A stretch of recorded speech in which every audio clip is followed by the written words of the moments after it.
Hey Zen fam! So, today's video is brought to you by the magical hashtag of support Scottish YouTubers. Right, so today's video, if my rat will stop drinking loudly on the microphone, is going to be a bit of a number test, a bit of a stat-tacular, if you will. But there is a point to be made, and unfortunately that point does have to be expressed with dates and figures and financial jargon. So as you can see behind me, the picture that we've all been told, allegedly, that's true, to be what a PlayStation 5 dev kit looks like. Could be true, could be spin, could be PlayStation going, hey, if we stick out enough bits of story over the time, we'll just keep our name and our console in the public zeitgeist, and we're always there, we're always in the back of the mind, so people are always thinking PlayStation 5, PlayStation 5, PlayStation 5.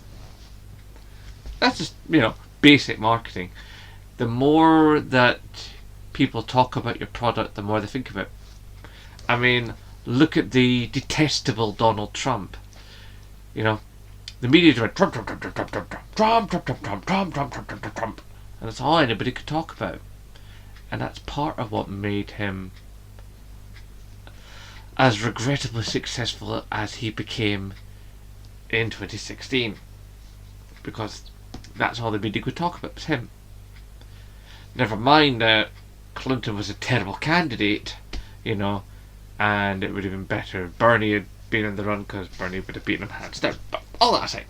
Right, so what I'm going to run through here, is a series of UK release dates and prices, or as much as I could get hold of online, because sometimes the details were not very forthcoming,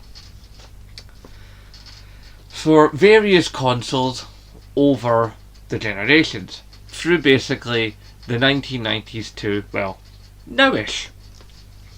So let's do the scatter shots, shall we? Let's start with the Neo Geo. Released in the UK in 1990. Now, as far as I can tell, it cost 399 quid. Now, that's what I got from Google, but I'm pretty sure it was closer to 500. So that's 1991. This is 2019. So we're talking a fair long time here. Then, of course, we have to go to the Atari Jaguar, which itself was launched in 1994 for £999.99. So basically 200 quid. The Saturn, same, but launched in 95. The 3DO, as far as I've been able to figure out, although there's a lot of conflicting information about it because records sometimes just seem to be thrown to the wind, 3DO came out in 1993, costing 500, possibly. It might have been less, it might have been more. There were different SKUs, there were different license holdings, and it worked out different in different territories and stuff, and from different retailers. It's a mess.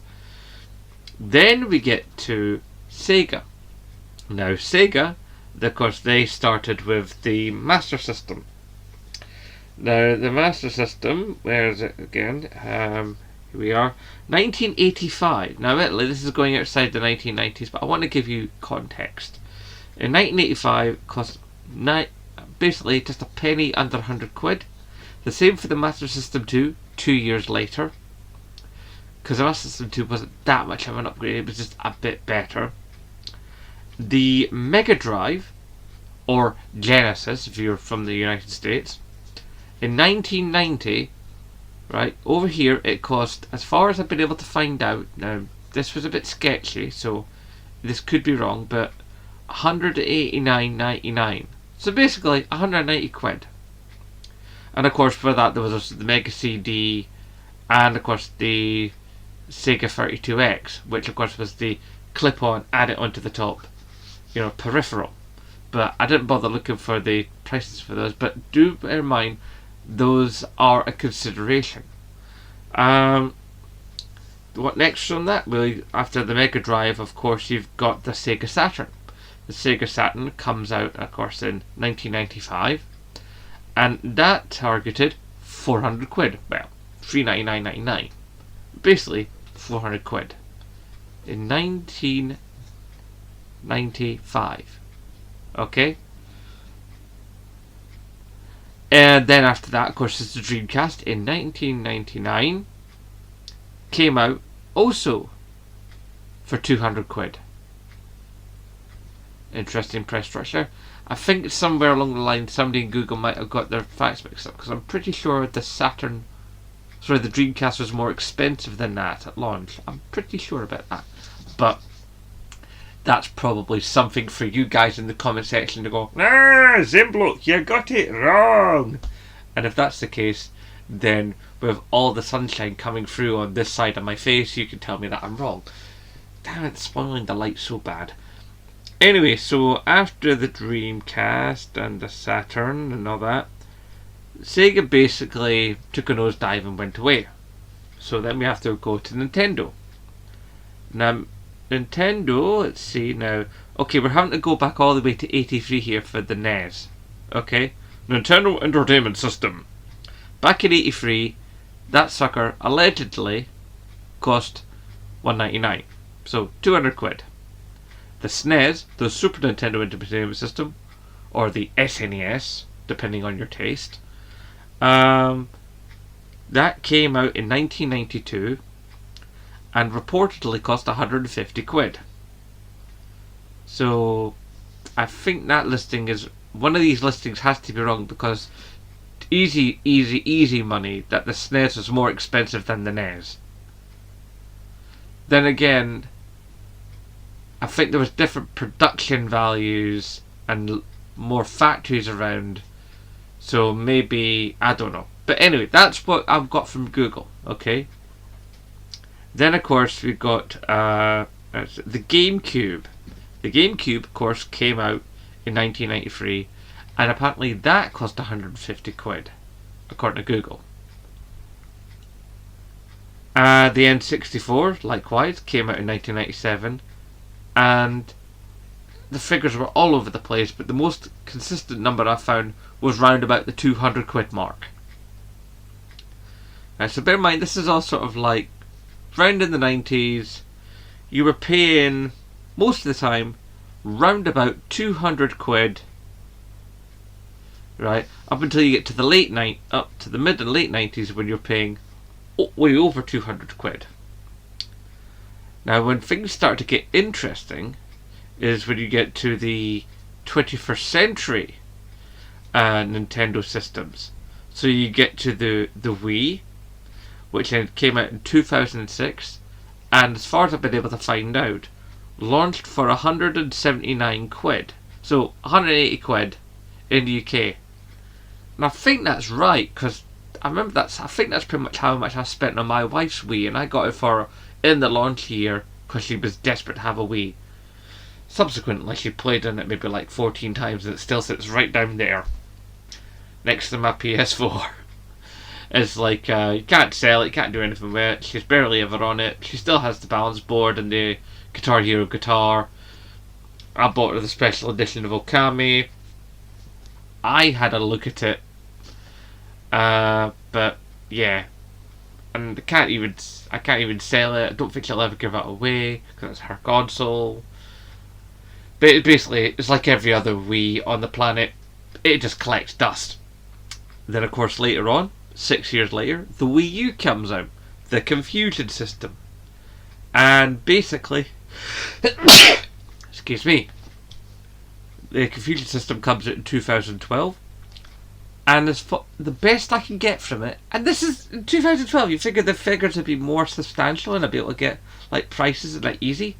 The internet again was being confusing, and the best I could make out was 300 quid ish.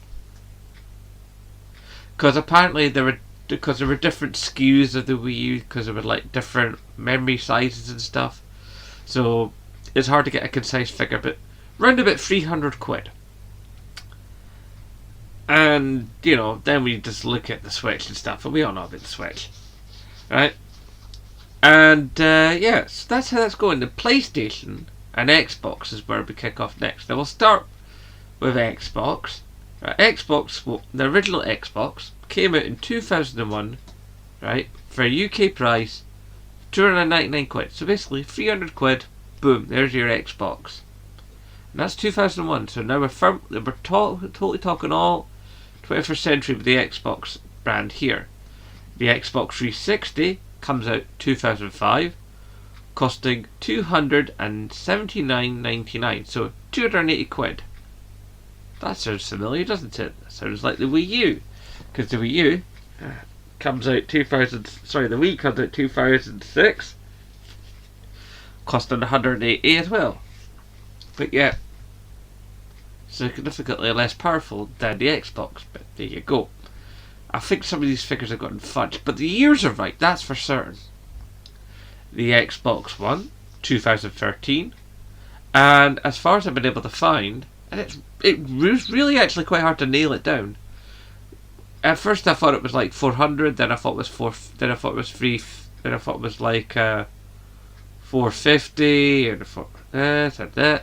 But now it's looking like, as far as I've been able to nail it down, it came out in the UK for 430 quid. Because remember, there was a lot of stink at the time that it was 80 quid more than the PlayStation 4 when it came out. And of course the Xbox One X came out for basically 99 pence or £1, depending on how you look at it, because it's hard to nail it down, in 2017 for 449 quid. Now that's 449.99, I don't know. So you can see prices, they escalate and escalate all the way up all the time. But this is most commonly sorted out by looking at PlayStation's brand. PlayStation's where we see the progression. The original PlayStation in 1995 comes out for $299, which always makes me laugh because you guys have all heard how I got my original PlayStation, how I got it for 80 quid, and it was only like about 5-6 months away from launch. Such a steal. That poor bugger didn't know what he sold me. 2000, the PS2 comes out, yet again for the same price, $299. Respectable considering that system and what it could do and how long it lasted for. And the PS3, of course, this is where it all went a bit ooh, because they got a wee bit on their high horse and they went a wee bit over the score. But when you consider what that machine could do at the time when it launched, I mean, it was a Blu-ray player when Blu-ray was brand new. It could go online when that was, a big thing at the time. An online game system. Oh my god! It was a multimedia center. It's like you could do video chat on a PS3. I mean, there was a lot you could do, and that system got bigger and better. And this, we all know about the cell processor and all the rest of it. I don't need to drag you down that, but nevertheless, it was an expensive system, and of course, having its 2 SKUs at the time of launch meant it would cost you either $499 or $599. So basically, you could have ended up spending 600 quid for a PlayStation 3. But then again, considering that the Neo Geo? Yeah, it was looking at 400 back in 91. We all remember how crazy the Neo Geo was at the time. It was like stupid tech. Then of course we leap forward to the PlayStation 4, 2013, 350 quid. That I know for certain because I remember saving for it and getting the money together, and then also putting the deposit down for us at the camera and insurance for 2 years of insurance that I bought I bought it all at the one time because I'm careful like that. I'm a planner. And then of course a few years later in 2016 they relaunched the Pro, And that one again was 350 quid. Now, all these prices come together and you start dancing it up, and you look at that technology gets more and more expensive as you go through as you go over time, and people start going, well, hang on, there's a chance that PlayStation 5 could end up being a 500 quid system. I myself have put 500 quid away into, for PlayStation 5 because I believe in the project and I most certainly definitely want to own it day one. And I'm hoping it comes at that or even just a little under that, so then I've got money for games as well. But needless to say, I will obviously, once I find out the date, if indeed I have enough for the system or I'm just under, I will continue obviously saving more and also more for games as well. So that's all well and good. So I looked up a little stat to share with you to bring all this into focus, right? Now, I asked Google, okay, £100 in 1990 compared to 2018. And what Google said to me was, in other words, £100 in 1990 is equivalent in purchasing power to about $192 $192.12 in 2018. I don't know why it's changed it. Oh no, $100. Sorry, $100. Right, in 1990 to $192.12 in 2018. A difference of $92.12 over 28 years. The 1990 inflation rate was 5.40%. The inflation rate in 2018 was 2.44%. The 2018 inflation rate is higher compared to the average inflation rate of 2.18% year between 2018 and 2019. So basically what it's saying is, right, when you get right down to it, the prices that we're talking about paying now for modern electronics are not really, in real terms, all that different in paying for electronics back as what we would have done in 1990 or 2000. I mean, there's a bit of an increase, yes, because parts and labour and international shipping and everything trying to come up at the same time, and much more budget for marketing. I mean, back when the PlayStation first came out, there was scarcely an internet. There wasn't Twitter, there wasn't Facebook, there wasn't like umpteen cable channels, Didn't have to worry about a million game websites and all the channels and that, and mostly what they mattered about was a bit of cinema advertising, possibly advertising, of course, of the gaming magazines, which are now dying out. And obviously there were programs on TV, like occasional things like Fun Bandits, what else? Video Gaiden. That's about it. There was games which was also starting to go away. It was getting harder and harder to see gaming on TV. I mean, Games Master had long since dried up. Bits had long since gone away. We're all talking PS2 when Bits was going.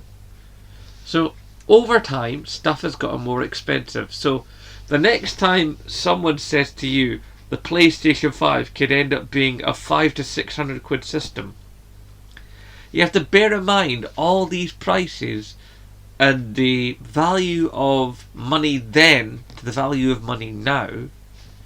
And when you actually consider it, it's not all that different. And when you also remember, right, that the price of games hasn't changed that much. In fact, if anything, the dollar amount of games in the 80s, or even pound amount of games in the 80s, was actually a higher price tag than it is now. Now I know some of you out there are going to go, aye, but Games End came out complete packages. There was no add-on DLC after the fact. There was no loot boxes or anything like that. Yeah, but games now, you know, depending on the company and that, some games cost in the millions to make. I mean, we're talking high def textures and motion capture and performance capture and, you know, digital surround sound and voice actors and, you know, a lot of games back in the day, you know, it was just like, who was in the office that could do a voice? So yeah, everything's gone up, everything costs more. That is life. That is the life of being a gamer. Everything costs money. So in closing, I would basically say, don't worry, it looks expensive and it sounds expensive. It is expensive, but the point is, it always has been. But of course, you could debate me down below in the comment section. That's what it's there for. Nonetheless, I hope that this wasn't too dry and too numbery for you. I did hopefully bring across some of my usual personality. Anyway guys, you know the drill. Rate, favourite, comment, share, subscribe, and of course, as always, nae bother.